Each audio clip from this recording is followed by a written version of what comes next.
There is a kind of quiet that people mistake for weakness. This is a story about that quiet, and about a man who understood something that took the rest of his village a lifetime to learn. In a village on the edge of the savannah, there lived an old hunter. He had once been fast. He had once been the first to run when the herds moved, the first to throw, the first to return with meat slung over his shoulder while the others were still catching their breath. But that was a long time ago. Now his knees ached in the cold mornings, and his hands, though steady, no longer had the strength to chase anything across open ground. The young hunters of the village did not think much of him anymore. They were fast. They were strong. When the lookout called out that a herd had been spotted near the river, they were already moving before the words finished leaving his mouth. They ran in a pack, spears ready, hearts pounding with the thrill of the chase. It was exciting to watch. Mothers pointed them out to their children. Old men nodded approvingly at their energy. This, everyone agreed, was what hunting looked like.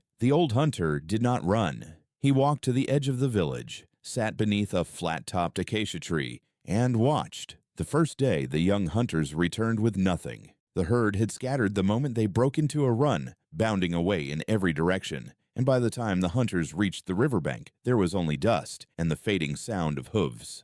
They came back tired, frustrated, already making excuses. The animals had been too far. The wind had shifted and carried their scent ahead of them. Tomorrow, they said, they would run faster. The old hunter said nothing. He had not moved from beneath his tree all day. The second day was the same. The young men ran, the herd bolted, and once again they returned with empty hands and heavier hearts. One of them, red-faced and breathing hard, asked the old hunter why he did not even try. Was he too old to care anymore? Had he given up?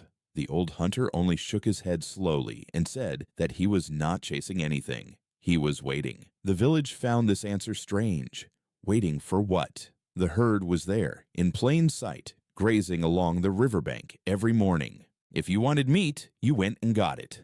That was the only way anyone had ever known. But the old hunter had spent enough years chasing animals to understand something the young men had not yet learned. An animal that is chased is an animal that is alert. Every muscle in its body is ready to run at the first sign of danger, and a hunter moving quickly toward it is the clearest sign of danger there is. Speed announces itself. Speed gives warning. And a warned animal, no matter how tired the hunter becomes, will always find one more burst of strength to escape. So instead of running, the old hunter did something that looked, to everyone watching, like doing nothing at all. He sat. He watched the herd from a distance, far enough that they paid him no attention. He noted which direction the wind came from so his scent would never reach them. He noticed which animals grew careless as the day wore on, wandering farther from the safety of the group, dipping their heads to drink for longer than was wise. He learned their rhythm the way a man learns the rhythm of an old friend, not by chasing him, but by simply being near him long enough to understand how he moved. Days passed. The young hunters grew more and more frustrated.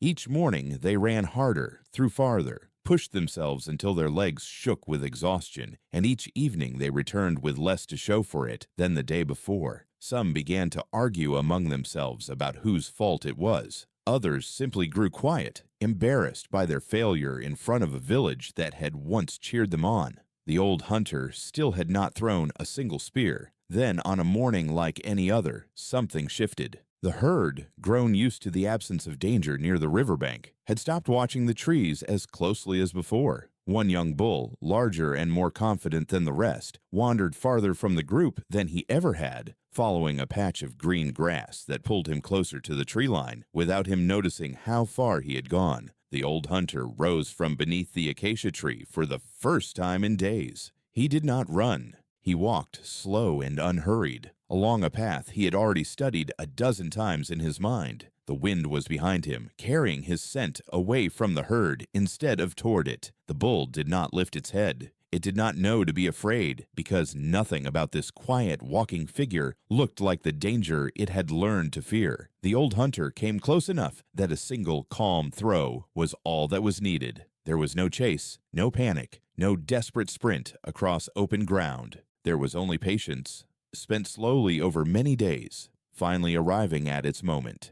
That evening, he returned to the village with more than any of the young hunters had managed in a week combined. The same men who had questioned him days earlier now sat quietly around the fire, watching him with something closer to respect than pity. One of them finally asked what he had been doing all those days beneath the tree. If not simply resting, the old hunter answered that he had not been resting at all. He had been doing the hardest part of the hunt, the part no one wants to do, because it does not look like effort. Anyone can run. Anyone can throw a spear in a moment of excitement. But very few people can sit still while everyone around them moves and trust that the moment will come to them instead of chasing it themselves. He told them that speed is loud. It warns the world that you are coming.